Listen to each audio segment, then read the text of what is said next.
turning the engine 1N420.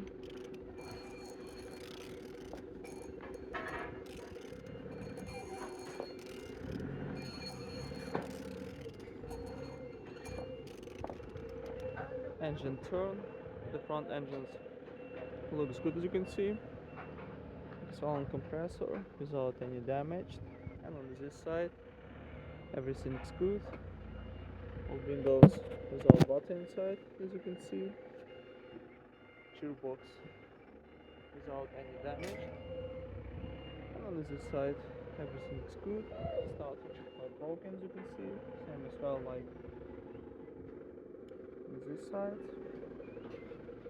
Altimeter have a little cracks, as you can see on this part.